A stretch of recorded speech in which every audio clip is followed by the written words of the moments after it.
Week 2 of college football definitely delivered on the upsets. Let's get right into it.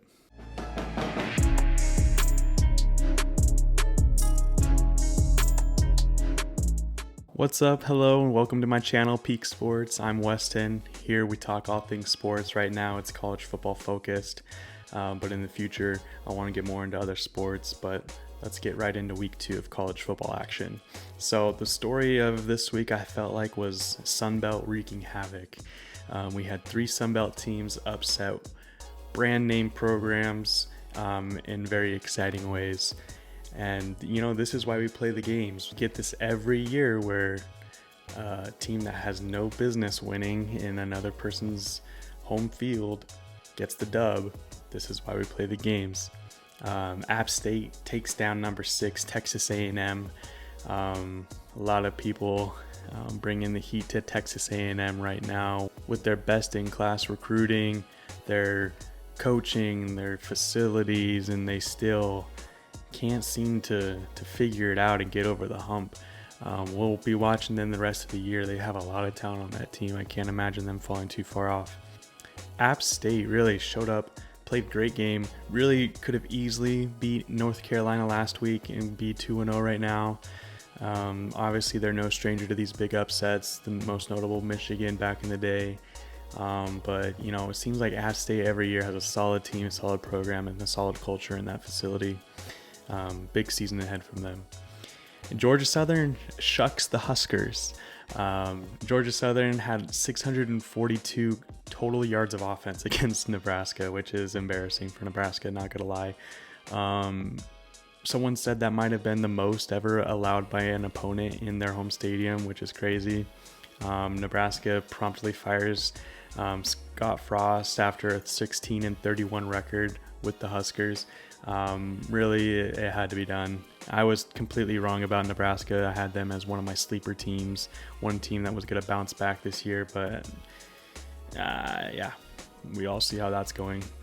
Maybe with the new coach, with an interim coach, they kind of have some pressure relieved and just kind of play more loose, not playing for someone's job. Maybe that'll help them, but we'll see. And then Marshall wins in South Bend. That was a great game. Marshall hung tough the whole entire time. They earned the win. Really, Notre Dame has some quarterback issues to figure out over the next few weeks. Bad loss for them. The Sunbelt should be a fun conference to watch this year. Looks like they got a lot of quality teams, so might even be one of the top G5s in the nation right now. Obviously with all of that going on, it's not a good week for the top 10. Alabama did squeak out a win against Texas controversially. Could have gone Texas's way. They missed a field goal. A lot of things that Texas had in their control, a lot of things that Texas had out of their control. But ultimately, Alabama pulls off the win unscathed and head on and to fight another week. Texas A&M, Notre Dame, and Baylor all fall. Baylor falling late in the day to BYU in their home stadium in Provo. That was a great game to watch. And then Florida looking more and more like a middle-of-the-road SEC team again, losing in convincing fashion to Kentucky in the Swamp. A little bit of premature hype for quarterback Anthony Richardson, myself included. I was kind of all in on him after his performance against Utah, but things remain to be seen from him after that performance against Kentucky. And then could USC be the real deal? I mean, Caleb Williams looking like he's picking up where he left off at Oklahoma, 20 for 27 this weekend. He had 341 yards passing, 4 touchdowns and 0 interceptions. Wow. Great performance from Caleb Williams, and that'll be fun team to watch this year. Seeing as it seems like they're the last hope for the Pac-12 to get into the playoff. And then Kentucky, they looked really good in the Swamp. Will Levis showed a lot of grit, didn't have his best game, but ultimately got the dub for his team, and that's all you can really ask for on these road SEC games, is walking out with a W. It was a huge achievement. So we'll be watching Kentucky, see what kind of noise they make.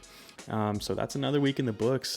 Great week, a lot of upsets, a lot of fun storylines, and man, this has been a great season already. 2 weeks in, so many good matchups, so much excitement, classic college football, and I'm loving it. So like this video if you guys liked it. Leave a comment down below on what you guys thought of week 2, and we'll see you guys in the next one.